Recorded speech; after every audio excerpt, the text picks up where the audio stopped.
गुरु नानक देव जी, राम जी की चिड़िया, राम जी का खेत, खा ले चिड़िया भर भर पेट। गुरु नानक देव जी का अवतरण तलवंडी नामक स्थान में कल्याण चंद नाम के एक किसान के घर 15 अप्रैल 1464 को हुआ था। ऐसी पवित्र आत्माएं जब भी अवतरित होती हैं, सारे संसार को अपने प्रकाश से आलोकित कर देती हैं। यही कारण है कि 1529 में इनके ब्रह्मलीन हो जाने के बाद भी लोग उनको श्रद्धा से स्मरण करते हैं।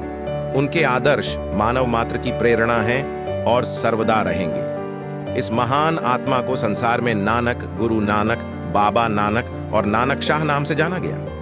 नानक वह जिन्होंने संसार की पीड़ा को समझा और उससे मुक्ति का उपाय खोजा। एक साधारण से परिवार में जन्म लेकर एक असाधारण व्यक्तित्व जगत में आलोकित हुआ। पूत के पांव पालने में ही पहचाने जाने लगे। करुणा, त्याग और प्रेम की मूर्ति रूप बालक को देख माता पिता हैरान थे। कभी खुश, कभी उदास हो गए। पता नहीं भविष्य में क्या बनेगा, यह प्रश्न अक्सर पिता को सालता था। विद्यालय में बालक का मन नहीं लगता था। अध्यापक से कहता, ऐसा ज्ञान दीजिए जिससे अपने को जान सकूं, ईश्वर को जान सकूं। ऐसे प्रश्नों से सब लोग हैरान हो जाते। पिता ने सोचा, बालक पढ़ता नहीं है तो काम में लगा दो। खेतों में अनाज की रक्षा का काम सौंपा गया। वे पक्षियों को दाना खाता देख प्रसन्न होते। उन्हें उड़ाने के बदले वे गाया करते, राम जी की चिड़िया, राम जी का खेत, खा ले चिड़िया भर भर पेट। पिता की नाराजगी और डांट का उन पर कोई असर ना पड़ा। फिर किसी और दुकान पर काम सीखने को बैठाया गया। वहां भी उनका वही हाल था। ग्राहक को सामान अधिक ही तोलते, किसी गरीब को देखते तो मुफ्त में भी दे देते। वहां भी अधिक दिन ना टिक सके। पिता ने सोचा, विवाह कर दो, शायद संसार में रम जाए।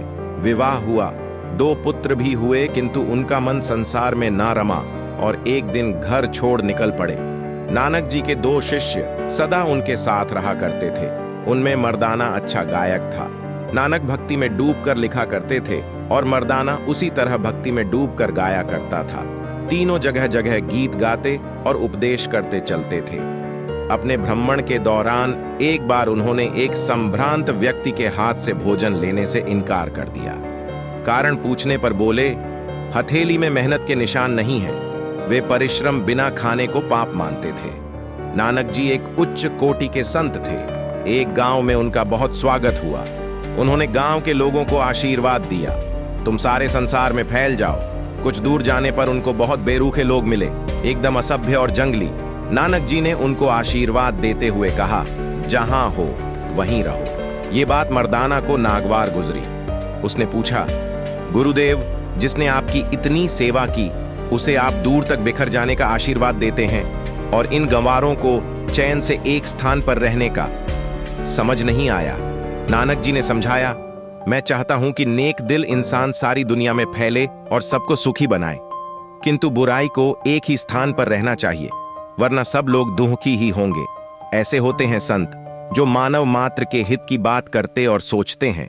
ऐसे युग पुरुष किसी एक धर्म या जाति के नहीं होते, वे मानव मात्र के होते हैं। इसीलिए युगों युगों तक मानव मात्र की श्रद्धा के पात्र रहते हैं। आज धर्म के नाम पर विष बीज बोया जा रहा है। मानव मानव का शत्रु बन गया है। ऐसे में इन महापुरुषों को याद करना ही पर्याप्त नहीं है। इनके प्रति यदि मन में श्रद्धा है तो इनके बताए मार्ग पर चलना आवश्यक है। प्रेम का प्रसार किया जाना चाहिए। यदि ऐसा कर पाए तभी हमारी श्रद्धा स्वीकारी जाएगी। आइए हम सब यही संकल्प दोहराएं और इनके सच्चे अनुयायी बने।